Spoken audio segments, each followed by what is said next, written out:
ಟಿವಿ20 ಕನ್ನಡ ವಾಹಿನಿಗೆ ಸ್ವಾಗತ. ಚಿಕ್ಕಬಳ್ಳಾಪುರ ಜಿಲ್ಲೆಯ ಹಲವು ತಾಲೂಕುಗಳಿಂದ ವಶಪಡಿಸಿಕೊಂಡಿರುವ ಮಾದಕ ವಸ್ತುಗಳನ್ನು ನಾಶಪಡಿಸುವಂತೆ ಕೋರ್ಟ್ ಆದೇಶದಂತೆ ಜಿಲ್ಲಾ ಪೊಲೀಸ್ ಇಲಾಖೆ ನಾಶಪಡಿಸಲಾಗಿದೆ.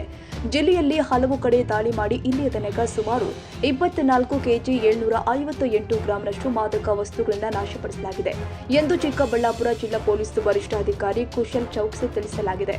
ಮಾದಕ ವಸ್ತುಗಳ ಸೇವನೆ ಮತ್ತು ಮಾರಾಟವನ್ನು ತಡೆಗಟ್ಟಲು ಪ್ರತಿ ವರ್ಷ ಜೂನ್ 26ರಂದು ಮಾದಕ ದ್ರವ್ಯ ವಿರೋಧಿ ದಿನಾಚರಣೆಯನ್ನ ಕೈಗೊಳ್ಳಲಾಗಿದೆ.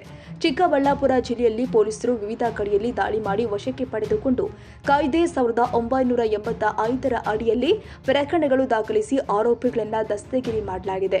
ಈ ರೀತಿ ದಾಳಿ ಮಾಡಿ 12 ಪ್ರಕರಣದಲ್ಲಿ ವಶಪಡಿಸಿಕೊಳ್ಳಲಾದ 24 ಗಾಂಜಾ ಅಂದಾಜು ಮೌಲ್ಯ ಸುಮಾರು 9,50,858 ರೂಪಾಯಿಗಳ ಗಾಂಜಾ ವಸ್ತುಗಳನ್ನು ಬೆಂಗಳೂರು ಗ್ರಾಮಾಂತರ ಪ್ರದೇಶದಲ್ಲಿ ಇರುವ ಹೊಸಕೋಟೆ ಕೈಗಾರಿಕಾ MS century refinery private limited ಘಟಕದಲ್ಲಿ ನಾಶಪಡಿಸಲಾಗಿದೆ. ಕನ್ನಡಿಗರ ಮೆಚ್ಚಿನ ನಿಮ್ಮ ಟಿವಿ20 ಕನ್ನಡ ವಾಹಿನಿ ಇದೀಗ ಟಿವಿಯಲ್ಲಿ ಲಭ್ಯ. ಕರ್ನಾಟಕ ಮತ್ತು ದೇಶ ವಿದೇಶದ 360 ಡಿಗ್ರಿ ಸುದ್ದಿ ವಿವರವನ್ನ ಪಡೆಯುವುದಕ್ಕೆ ಟಿವಿ20 ವಾಹಿನಿಯನ್ನು ಲೈಕ್ ಮಾಡಿ, ವಿಡಿಯೋಗಳನ್ನು ಶೇರ್ ಮಾಡಿ, ಕಮೆಂಟ್ ಮಾಡಿ, ಸಬ್ಸ್ಕ್ರೈಬ್ ಮಾಡಿ.